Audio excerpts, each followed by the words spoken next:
So just a quick history in case you don't know what Jibe is and why I'm up here. We've really focused on using technology to improve candidate experience. I started the company in 2009 as a job board. So we were in the thick of what job seekers were looking for when they applied and searched for jobs. And as we grew the business, we realized that our big opportunity was working directly with companies and building software that really allowed them to improve that candidate experience directly on their career site. So we love doing surveys and talking directly to job seekers rather than making assumptions. The data is always a lot easier to work with when it's coming directly from them. So when we asked about candidate experience for job seekers, we immediately got feedback that it wasn't satisfactory. So then we said, okay, let's talk to the recruiters and see if they think it's important.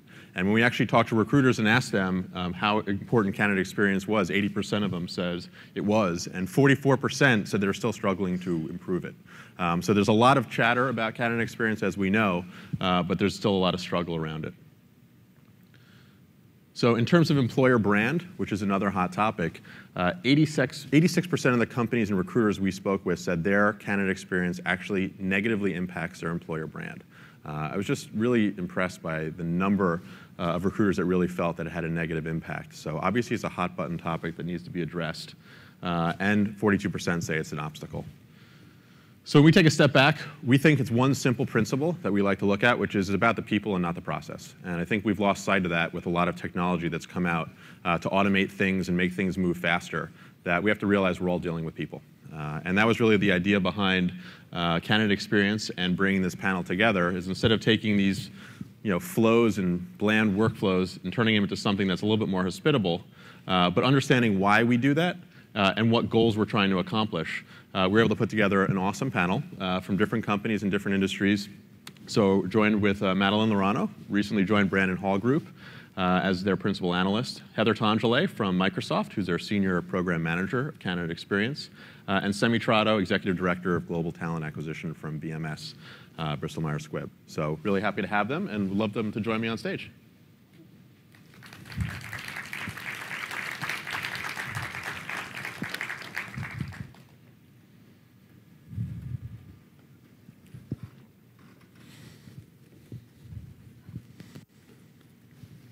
Great. So do you guys just want to do a quick intro before we start so everyone knows, not just from the photos?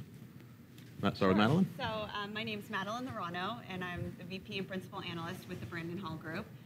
My main area of focus has always been on research and talent acquisition, covering trends like sourcing and employer branding and onboarding.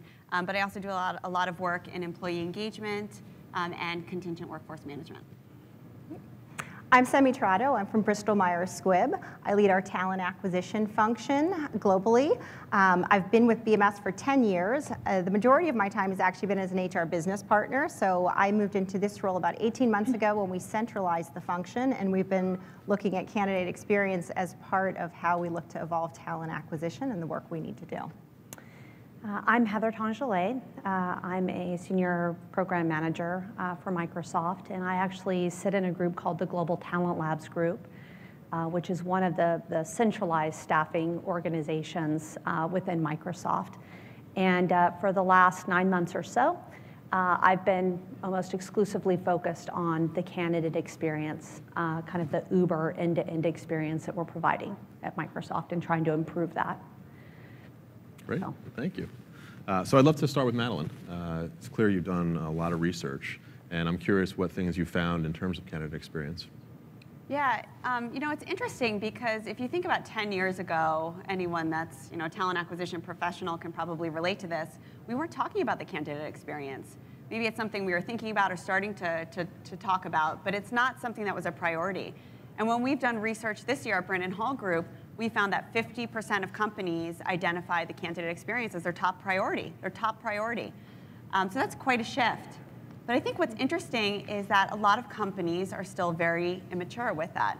So how many of you in the audience, how many would say candidate experience is a priority for your organization?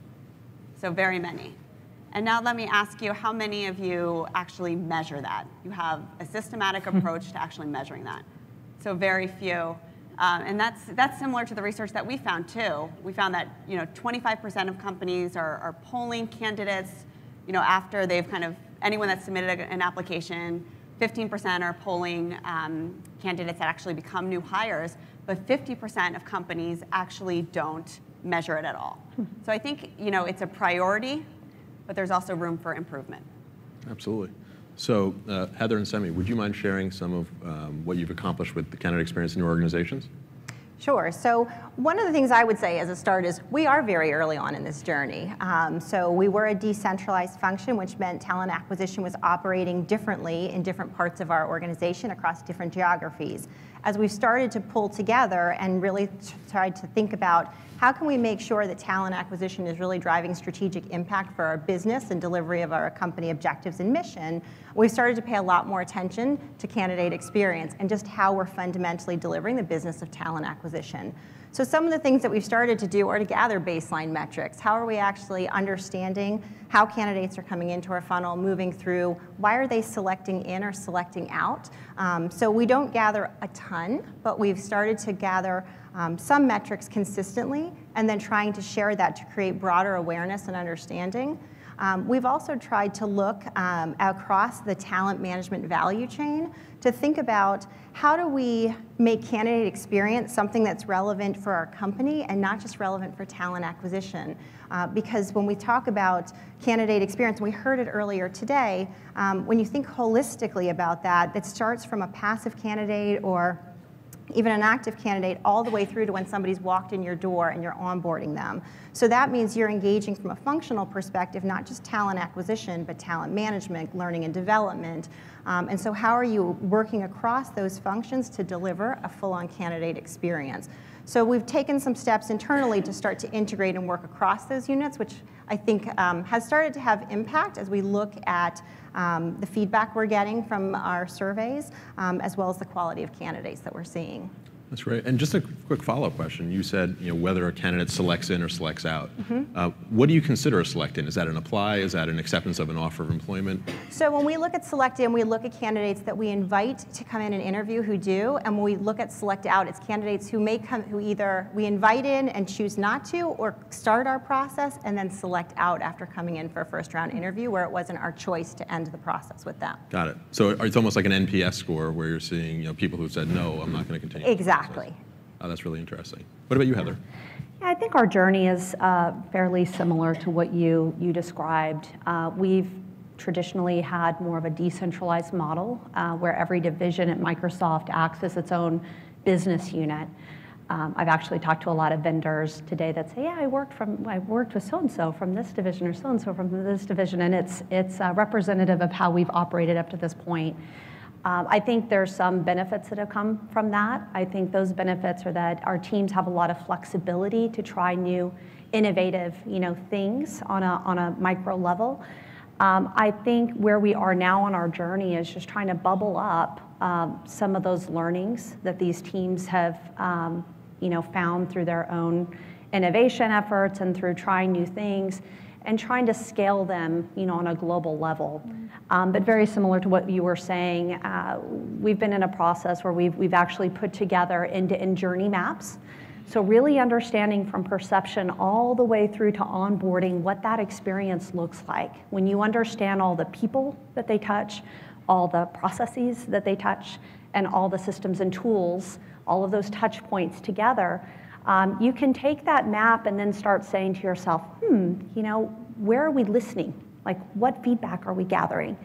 Okay, so we're getting one, maybe customer survey at the end, or candidate survey at the end. Okay, but is that reflective of the entire journey, or is it just carving off this one little piece?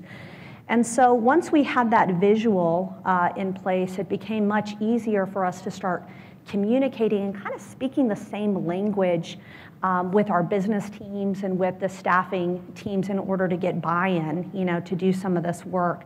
And we started to be able to kind of plot all of these little touch points together, figure out where the pain points were, and also where we are doing things exceptionally well that could be scaled larger than what we are doing them today. So that's kind of the journey that we've been on for the last year. We'll continue, continue this journey onward, but really just looking at our listening systems, looking at our report card, measurement, and also just iterating.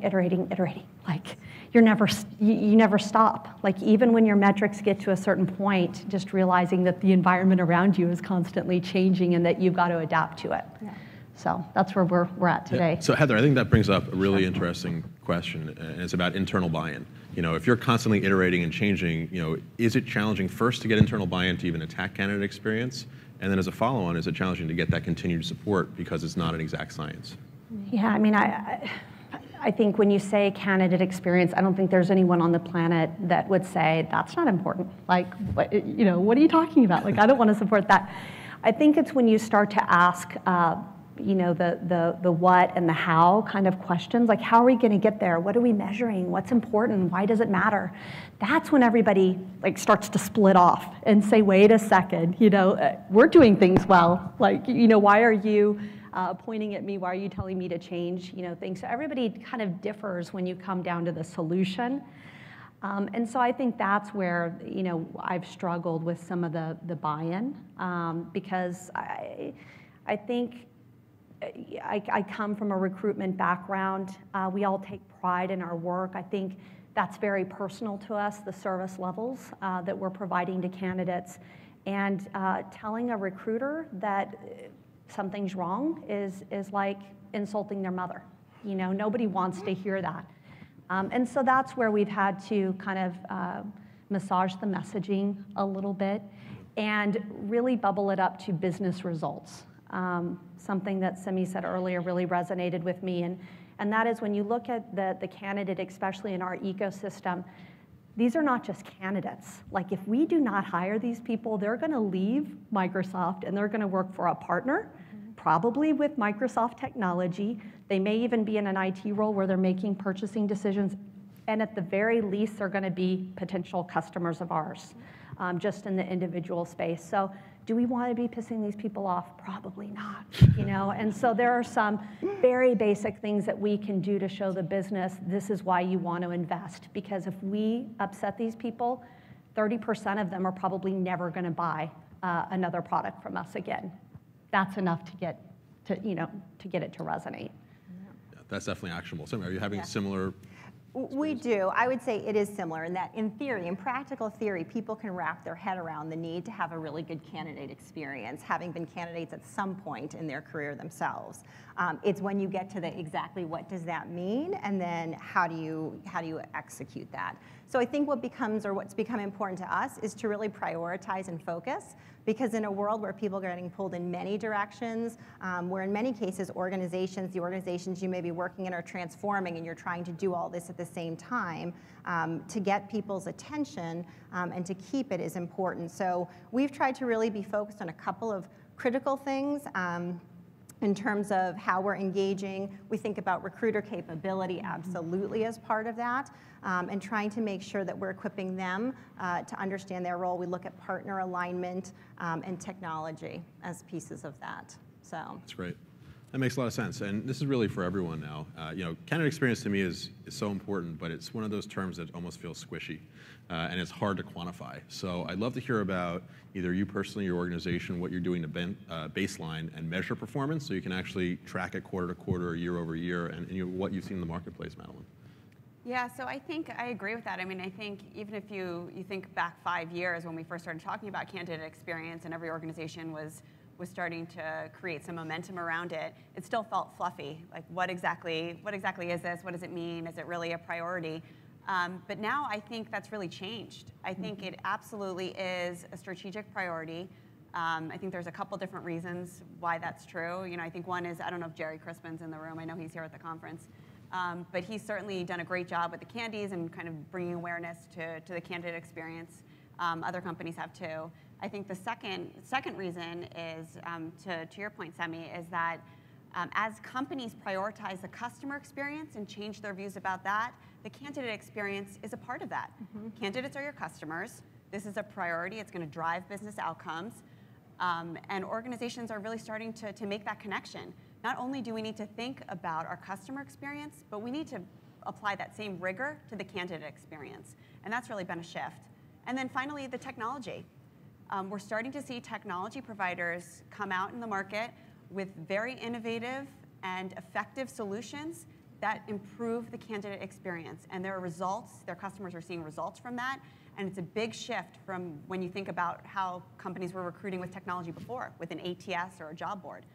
It's a completely different ballgame now, and a big part of that is because technology providers have been leading the way. Yeah, no, I think that distills it down really well.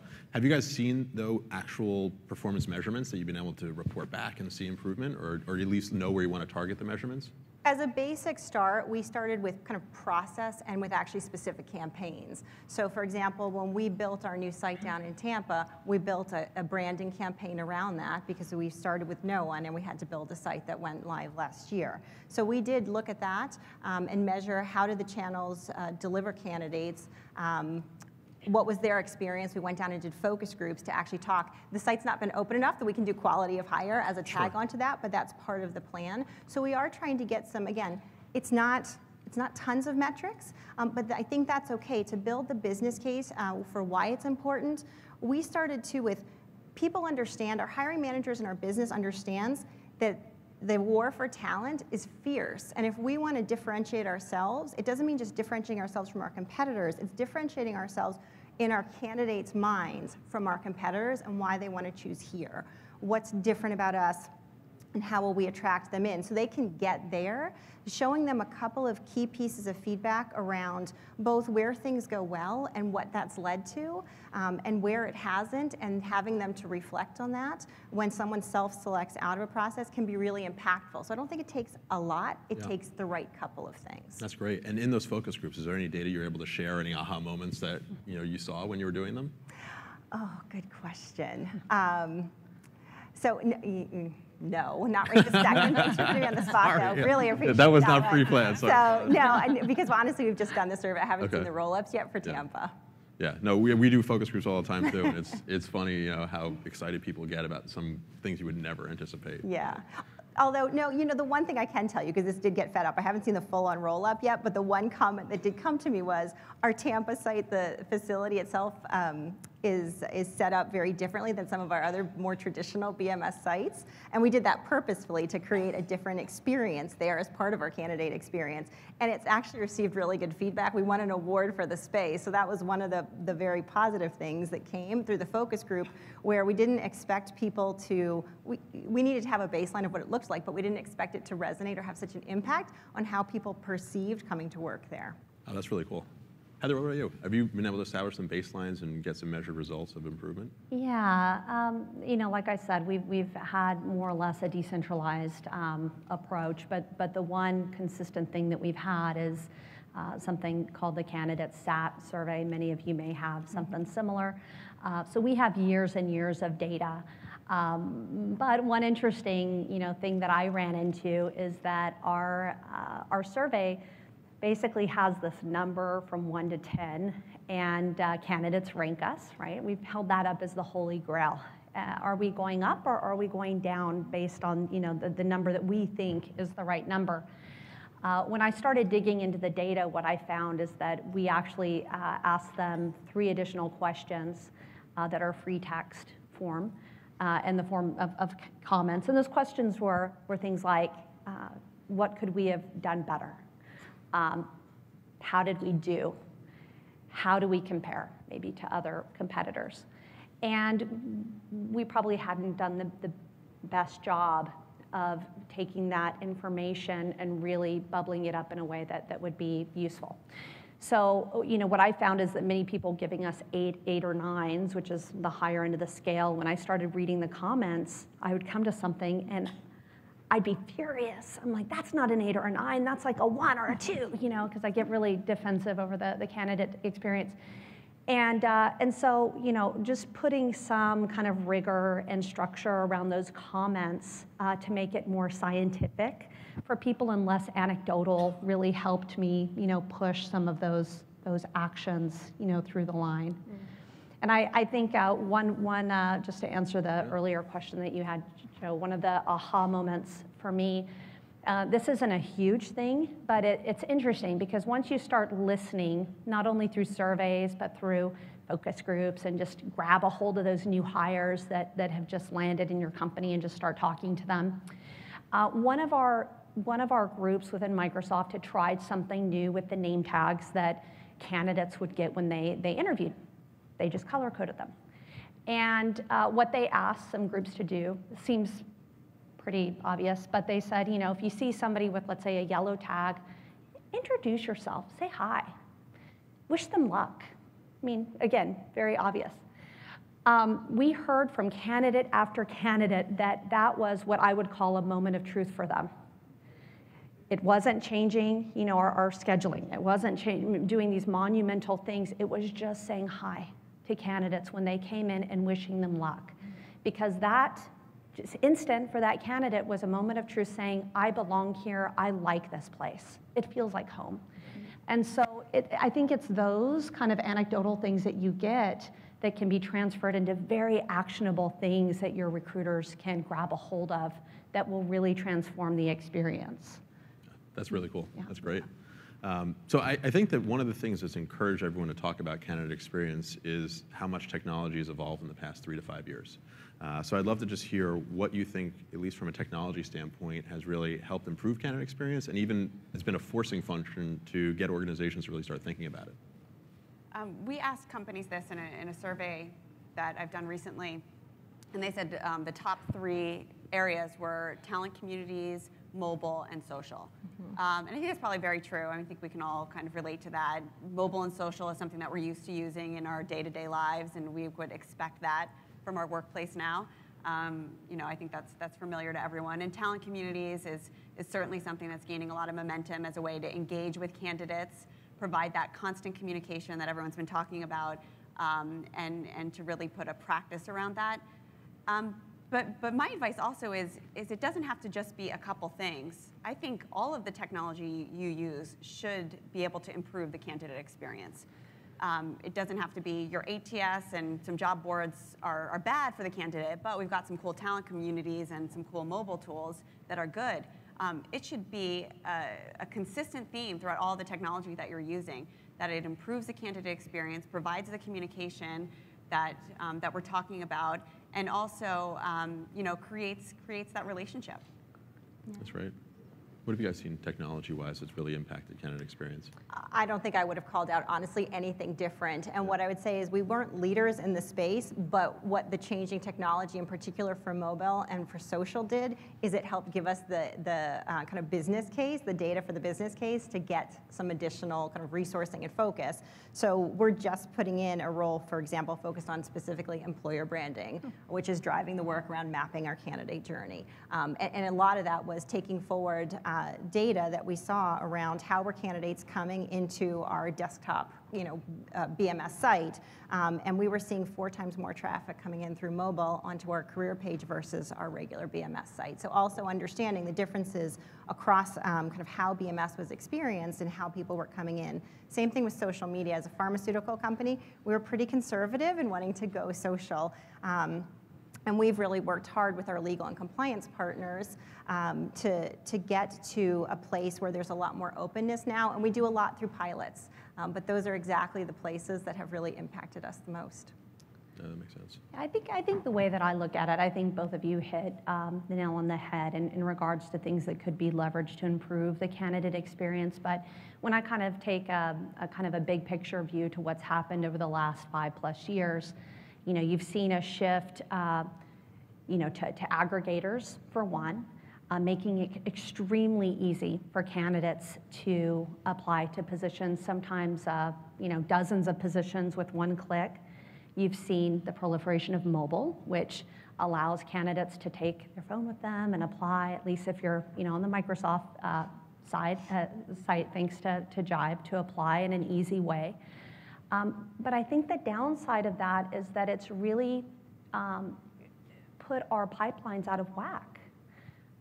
We've put a lot of emphasis on sourcing blitzes internally, and now we're making it so easy for anyone to come in and apply to our companies. And in most cases, if you have government contracts, you're having to adhere to OFCCP compliance rules, ruling people in and out. Well, what do you think that's going to do?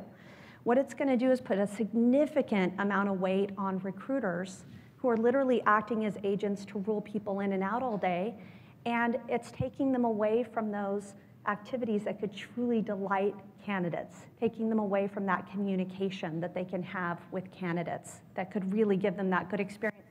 So, I think that when we talk about transparency, when we talk about setting expectations, which are some, we'll get into it, but those are some of the themes that I've come across, we need to really think about how we pull that to the very beginning in making sure that candidates are applying to the right roles so that they don't pack in that pipeline to the point where it's taking all your company's resources. More is not better. I think that we need to move from hiring, the best of the willing, which is anybody willing to click a button, to the best. And how do we get there? Because just by solving that front-end issue, it makes the candidate experience much better because you're freeing up resources to actually do those meaningful things. So that's just an example of some of the technologies that I think have come along that have increased quantity, but not necessarily the quality coming into our pipelines. No, that makes a lot of sense. So if we look at compliance, which you mentioned, I know most companies are challenged with having to deal with OFCCP. Has that been a barrier for improving candidate experience? I would just go to what I had mentioned, just about any resources I think that you're taking away from doing the hands-on, kind of high-touch activities and into more administrative roles that are required by law. Those are resources that you either have to resource up for, or it's going to take away from something. So it's about figuring out a way to be more efficient. Yeah, and I do think that is the barrier. It's the volume, right? So we've had to think about that from a process standpoint, because to your point, when you change any piece of your process, you have to understand the knock-on effects, whether that's upstream or downstream.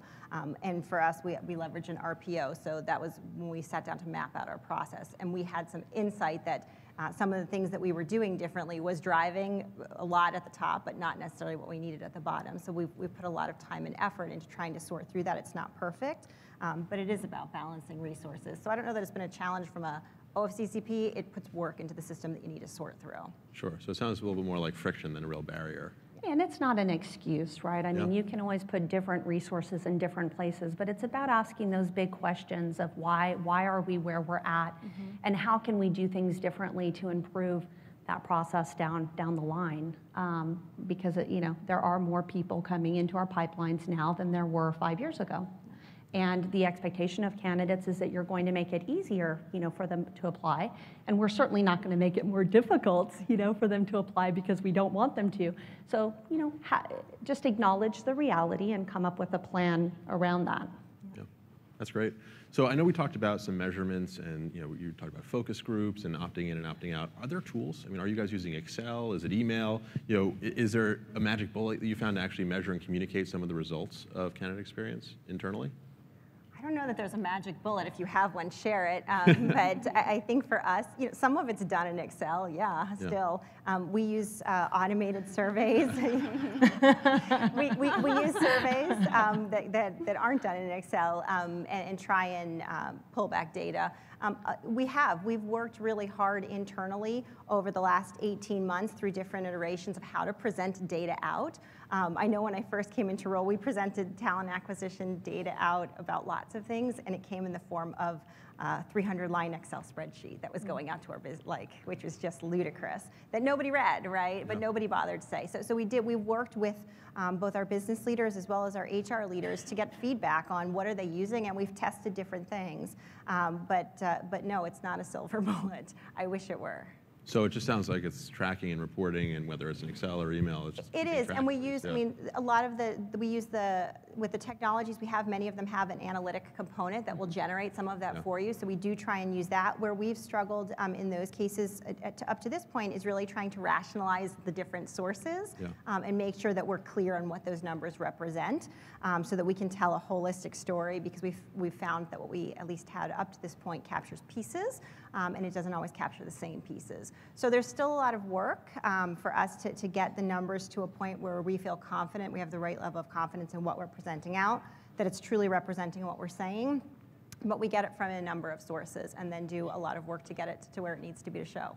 Yeah, no, it sounds like a lot of manual labor. Yeah, and I think you mentioned storytelling, and I think that's really important. You've got to paint a compelling story to the rest of your organization, and I think one way to do that is to it doesn't matter whether you do it through Excel or Tableau or other tools out there that can really take that data and paint a very visual picture, for people. I think going that small extra step of showing them in a very graphical or visual measure will really help to paint the picture, for your audience. Yeah. And Madeline, are you seeing, as you look at the marketplace as a whole, kind of a new sector emerging that's helping measure some of these results, or are you just seeing where it's just helping improve the candidate experience? More just helping to improve the candidate experience. I think that's certainly an opportunity. And I think the challenge that I've seen with a lot of companies is what they're doing internally. They're picking one point in time to measure the candidate experience. We're just measuring it for anyone that submitted an application. We're just measuring it for anyone that's just become a new hire. We're just measuring it for people that we're bringing in for an interview. When I see it as, it should be more of a continuous thing, and it should be, you should be pulsing or kind of gathering that feedback and measuring it consistently throughout the entire recruitment process, not just at that one given point in time. Yeah. No, that's great. And then Heather, you mentioned something about setting expectations, Sure. With job seekers, and it sounds like, or just with candidates themselves, it sounds like there's a communication that has to go along with candidate experience. Is there anything that you're doing in terms of bidirectional and pushing information out and receiving information to help improve that? Yeah, I think that's a good question. So, we've done it. We've left a lot of that communication up to recruiters, and I think the majority of people that work for Microsoft are definitely good. They're seasoned. They're good at communicating. But when push comes to shove and things start getting more stressful, things sometimes fall apart. So one thing that we're working on is just identifying areas where we can start to automate that, but in a very tailored and customized way. So I think, Joe, you're pretty familiar with the app that we're piloting right now internally. It's actually an interview app that we allow candidates to download or have on a Surface or a tablet when they come to interview with us on site. It basically tells them what their real-time schedule is. Everything's integrated on the back end with RecWeb, which is what we use for scheduling. And they have access to content. They have access to tips for the day.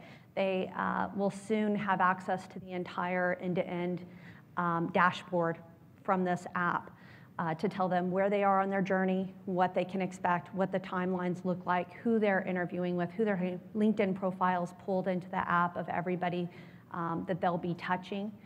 And so it's that kind of end-to-end, and that's, by the way, not end-to-end because we've drawn the line, at least with this app, of starting from the point of apply, forward. There's the whole perception piece that's been left out. But taking more of a longer, approach to expectation setting and trying to automate it as much as possible, and also setting expectations with the recruiters of what the acceptable service levels are. You should be contacting people within 2 days of them having an on-site interview. You have to marry both the people element and the systems element together, to get the outcomes that you want. So, that's one example of what we're trying to do, to not only have more of an end-to-end capture, but a real-time capture, of that feedback as well, and how we're eliciting feedback through the app. At each point in the stage, we're asking them, how are we doing? Did we treat you okay in that interview? And then those insights are bubbled up, and then we're able to draw some really good conclusions from that real-time data. Really cool approach. That is cool. In terms of feedback, what about Facebook? Are you seeing companies leverage their Facebook pages as a real-time communication tool to say, hey, I had a bad experience, or hey, I haven't heard back, at least to get someone as a voice there? Are you seeing that happen? That candidates would use Facebook? Yeah, absolutely. I see it a lot, especially with younger generations. I even have cousins that I always see, and I'm like, oh, don't post anything. But yeah, I think they're using it a lot, and there are some companies, probably not on Facebook, but maybe some other sites that will engage in conversations and kind of, be active, not afraid of the conversations that are happening, and others that either just get defensive or decide that they're not going to engage and just take another strategy. But I think social media is a reality, and I think candidates are using it. You've got sites like Glassdoor and other sites out there, and to be a part of the conversation rather than take a step back and say we don't want to hear it. And I don't know if your experience has been. So we've been more conservative in using some of the different social media. We've stuck to some pretty kind of safe and traditional ones, LinkedIn, Twitter. So we are looking at the question for us is how do we want to take control of it? I think we acknowledge, we definitely listen today, which is the first good starting point. We have some protocols around engagement that we leverage. And I think what we're trying to sort through is how do we best engage and where do we best engage? Because not all channels are going to make sense for us. And so we're still, I think, early on in that change curve. Yeah. So in terms of looking forward, and we talked about the previous 3 to 5 years and the technologies that have affected it, what barriers do you see in front of us, for continuing to improve candidate experience? I think that a barrier, that's been in front of our industry, for a long time is that I don't think that we're quick enough to really look at the consumer marketplace to guide us forward. In general, I think that we tend to lag behind consumer marketing by, I think, several years. And somebody else mentioned it earlier, but I think that our candidate expectations are based on the engagement levels that they see elsewhere, right? And there's that huge gap between applying and going through. It's almost like going to the DMV for your license. We just accept it because we know it's going to be a pain, right?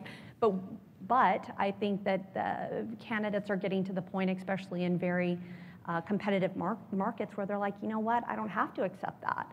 And there are some outliers out there, some companies doing things extremely well that are now pressuring other companies, which I think is a great thing. It's about time. But I think that's the biggest challenge we're going to have is we have to have a mental shift in our industry to really leapfrog probably 5 years from where we're at today, and to say we're going to treat candidates like customers, like we would want to be treated.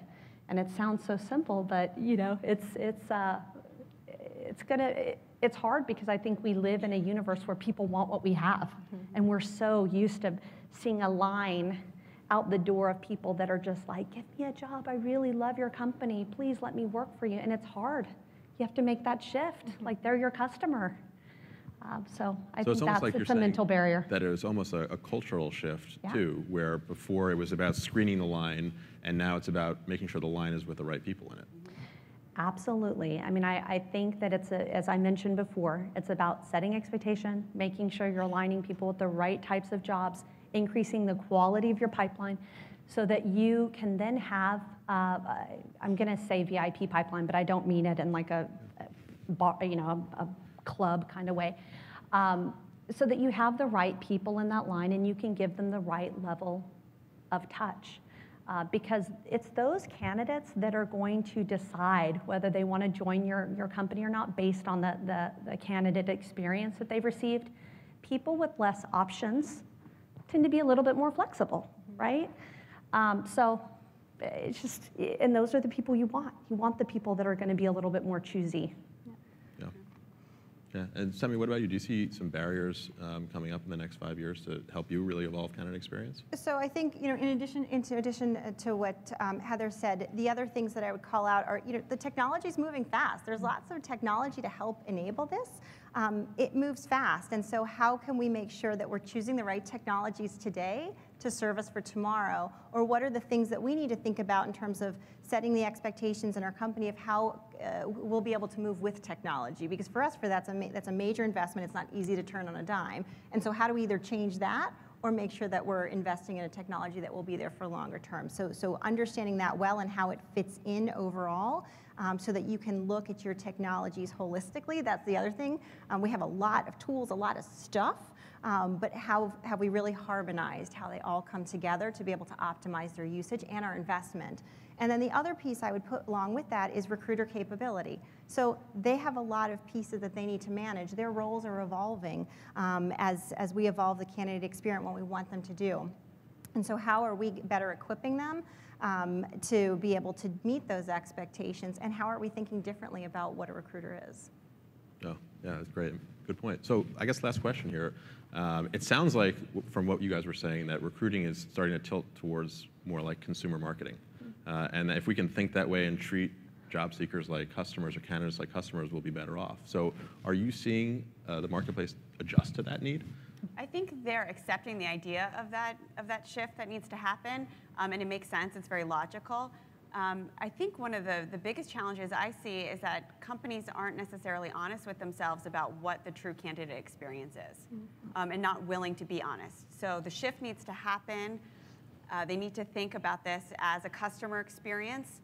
But until you're honest, it's the same way with employee engagement. A lot of companies, if you look at discrepancy between managers and executives that say our employees are engaged versus actually what the employees say, there's a huge, huge discrepancy. The same is true for candidate experience. A lot of companies might say, our candidates we do so many things. We have great technology. We do so many different wonderful things. But the reality might not be the same that you experience. So, I think it's accepting the reality and then saying, we're going to make this shift. We're going to actually view the candidate experience and put the same rigor into it that we put from our customer experience. That's great.